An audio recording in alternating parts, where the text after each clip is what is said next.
In the fall of 1973, America awoke to a morning unlike any it had seen in a long time. Anyone who lived through those years remembers it well, and so do you. It was as if the air had thickened overnight, as if an invisible fog had swept over the streets. The radios sounded scratchier, the newspapers' ink paler. But what was truly strange was the sudden absence of peace within people, while nothing else seemed to have changed. No one knew that morning would go down in history, but I know you lived through those days. And even today, the same announcement might ring in your ears.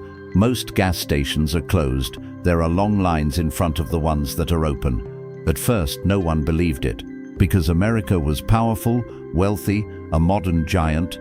No gas? Such a thing couldn't happen in this country. But every collapse begins with a whisper, and that whisper echoed from the cold signs of gas stations in those days. No gas. Those two words seem ordinary to some, but for those who lived through those years, it was a silence that stabbed into the heart. As people wandered the streets, gazing at the closed gas stations, they felt as if not just gas, but life itself had ground to a halt. Because in America, being without a car wasn't just about fuel. You couldn't go to work, you couldn't take your kids to school, you couldn't get to the grocery store. Suddenly, your freedom was curtailed, and that feeling was the heaviest shadow that could ever fall on an elderly American's heart. In those days, cities would wake up a little earlier in the mornings. People had to queue up overnight. Cars would have their headlights off, a thin layer of fog under their tires. They wouldn't run their engines to save gas. The man at the front of the line would sleep in his car. The elderly mother behind him would be wrapped in a blanket, and the children would wait shivering by the window. And at that moment, everyone felt the same emotion. I wonder if I'll be able to get gas today. This question had settled into the darkest corners of their minds. Many people tell me about those days with the same expression. When the gas light came on in my car, it was as if my heart would go out. This sentence is not just a memory, it is the spirit of an era. Now I want to take you back to those days, to those streets, because in telling this story, I'm not just recreating a historical event, I'm recreating a piece of your youth. It's a chilly November morning, standing in front of a Los Angeles station. The sky isn't yet fully light. The sky is a blanket of gray. The line stretches as far as the eye can see. A child's cry is heard, but no one looks up, because everyone is lost in the same exhaustion. A man in his 50s is in line. His jacket collar is turned up. He holds a coffee cup, but the coffee has long since cooled. He looks at me and shakes his head.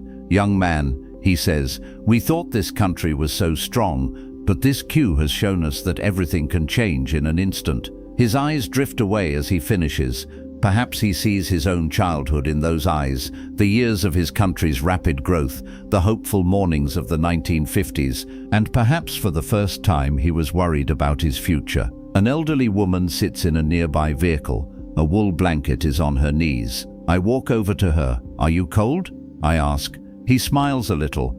"It's okay to be cold, son," he says. "My wife has to go to dialysis. If I can't get gas, I can't take her to the hospital." She pauses for a moment. A thin tear forms in her eyes. It used to be a commonplace thing to get gas. Now, she can't finish her sentence. At that very moment, the station owner shouts loudly, "We're out of gas."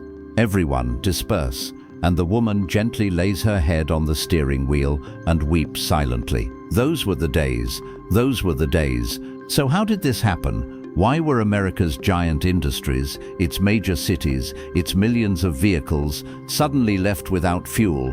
Why were ordinary people forced to sleep in their cars and queue up at night? Walking the streets that morning, I felt anxiety, not fuel, coursing through the veins of this country. An old man explains, "I saw World War II, son, but I've never felt so helpless, because in war, we knew the enemy.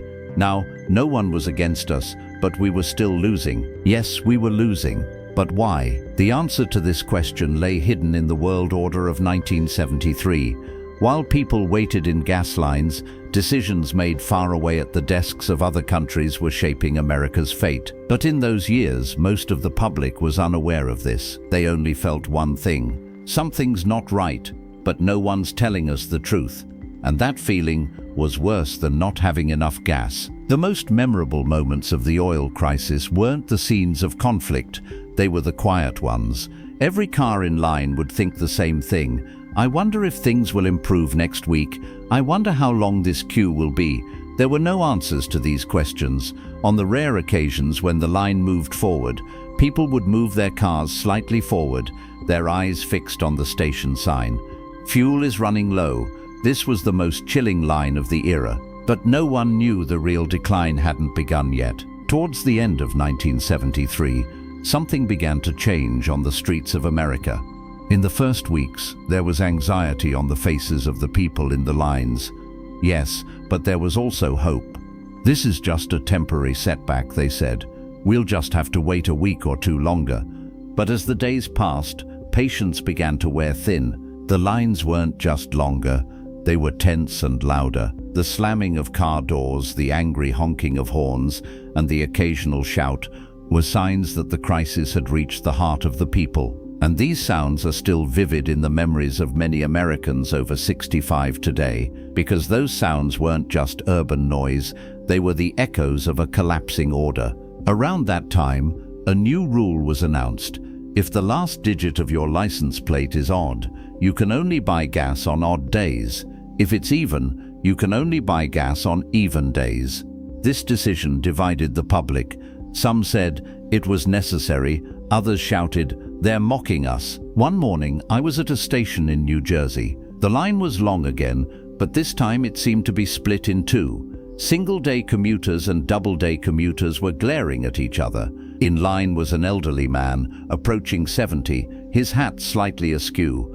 "Today isn't my day," he told me, "but my car was about to run out of gas, and I came anyway, because my wife is sick. I have to take her to the doctor." A young man at the front of the line turned angrily and shouted, "This country is what it is because of those who don't follow the rules." The old man bowed his head. What hurt me at that moment wasn't his answer, it was his lack of an answer. It was as if he had trusted his country for years, and now that trust was slowly slipping away. There were hundreds of similar stories in those queues. Each one had a small braking sound in it. The car was a cornerstone of life in America, so the impact of the gas crisis wasn't limited to fuel. Buses to work were delayed, school bus services were cancelled, grocery shelves were bare, couriers couldn't make deliveries, hospitals struggled to reach their staff. One doctor recounted, "1 year ago, while on my way to a night shift, my car ran out of gas. I had to run to the hospital. With every step I took, I felt my faith in my country erode a little more.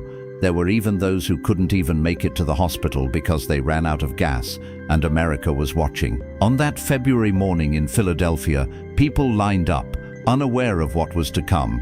It was 5 a.m., but the sun hadn't risen yet. The cold was searing, car engines weren't running, everyone waited silently to conserve fuel.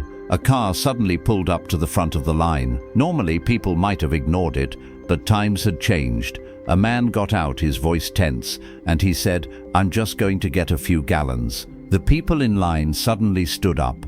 A shout, a scuffle. I watched that moment not as a journalist, but as a human being. A woman was screaming, "My kids are being picked up from school.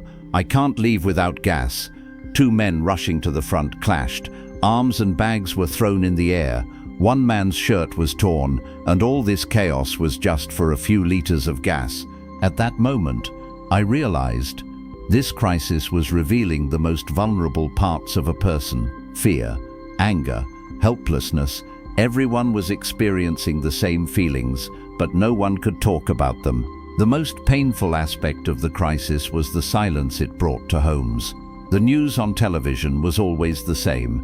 Energy-saving warnings: don't raise the temperature above 18 Celsius. Don't make unnecessary trips. In those years, many families ate dinner earlier because the heating in their homes was inadequate. Electricity bills had risen. Children would sit with blankets while adults listened to the radio at low volume. One father described those days this way: "There was silence in the house, but what we didn't talk about was fear. We'd whisper so the children wouldn't hear. What if the gas never comes?" This silence was like the silence of wartime. but there was no war, at least not in appearance. No matter how dark the crisis, people still didn't completely lose hope. Every morning there was the possibility of some gas arriving. This possibility was the most precious feeling of those times. One morning I spoke to an elderly couple at a Boston station. They held a small thermos of coffee. It had cooled, but it didn't matter. The woman smiled at me. Sometimes the end of this line feels like a nightmare. Then she looked at her husband and took his hand. But we're still together, and everything is easier when we're together. That day I realized this crisis had tested not only the country, but also the love people feel for each other. Some relationships grew stronger during this time, others cracked, but everyone was aware of the same truth. The crisis was deepening. And finally, a greater truth emerges. As the lines grew longer, people grew impatient, and the debates intensified. The government had only one thing left to do: explain the truth. Perhaps you remember, one evening, watching the television, tea in hand, you noticed the seriousness on the news anchor's face. The words spoken at that moment weren't just news. They were a cold knife driven into the heart of a nation. Because the moment they were spoken, everyone felt the same. This crisis is much deeper than we thought. And that's when, for the first time, most Americans truly asked, who was behind this collapse, and why did they target us? There was one old man who remembered the fog of that morning to this day, James Holloway. Now living in a quiet retirement town in Florida, James had been a truck driver in his youth. He was 27 when the 1973 recession hit. When he told me about those days, his eyes always looked distant, as if they were returning, for a moment, to the young man frozen on the side of that deserted highway. "Remember this," he told me quietly. For a truck driver, gasoline meant life. And one morning I woke up. It was like the tap on life had been turned off. He normally left at 5 a.m., but that day he got a call from the company. "James, don't start the truck. We don't have any fuel in the tank. We don't know when it'll arrive." James's voice trembled as he recounted that moment, because in those years, unemployment wasn't a word, it was a fear. In the corner of everyone's kitchen, a paper-covered fear lurked in everyone's home. And the early days of the crisis plunged countless Americans, forced to tiptoe into a state of silent anxiety. But the real shock was what James experienced in his own city. That afternoon, he decided to go to the gas station and see how the line was. Or rather, he thought, maybe a little luck. But he didn't find that chance. He found the longest silence in history. The gas station had only closed at 1 a.m., chains hung over the pumps, and a handwritten sign on the door read, "No gasoline. We don't know when it will arrive." At that point, an invisible darkness descended upon America. A new sound emerging in cities: emptiness. Normally the roar of trucks, the vibration of engines, the constant noise of traffic would remind one that life goes on. But during those days of crisis, the highways were plunged into silence. So much so that even the sound of birds became louder in some neighborhoods. Children would go out and skate as if they were ice skating because the roads were so empty they could freely frolic on the asphalt because there were no cars passing. Many older Americans would say, "This is the first time we've heard such silence on the streets in 40 years. But not everyone liked this silence, because silence was a sign of impending danger. That year, in homes across the country, there was only one topic of conversation. What about tomorrow? What happens if there's no gas tomorrow? This question wasn't just about cars. In those years in America, a car meant going to work. It meant bread. It meant coming home. It meant reaching the grocery store. And that day, for the first time, a people realized that the wheels that carried their lives could suddenly stop. The anger over gasoline, but the real rupture ran much deeper. There's an incident in New Jersey that old people still remember. A man, after waiting in line for 8 hours for gas, slammed his car door shut when the gas station attendant called, "We're finished," and simply sat down. He didn't yell or fight, he just collapsed. This became a symbol of how even America's powerful people can suddenly buckle. Television channels played this image for days. In every home, everyone saw a piece of themselves in that man. Because those lines weren't just car lines. And that's precisely why the famine that slowly ground America to a halt in 1973 was actually a shadow of a deeper rupture to come. People realized they were running out of fuel, then of trust, and finally of the life they'd grown accustomed to. Years later, when the second crisis arrived in 1979, America was faced not only with an energy shortage, but also with its own fragility. A country watched as time wore them out, while they waited in long lines, and everyone who lived through those years today has never forgotten those dark days when their hearts beat the loudest when the engines stopped. In this channel, we will remember the silent but deep traces of the past together, and in the next video, we will reveal another truth of those years that we have forgotten, calmly and slowly,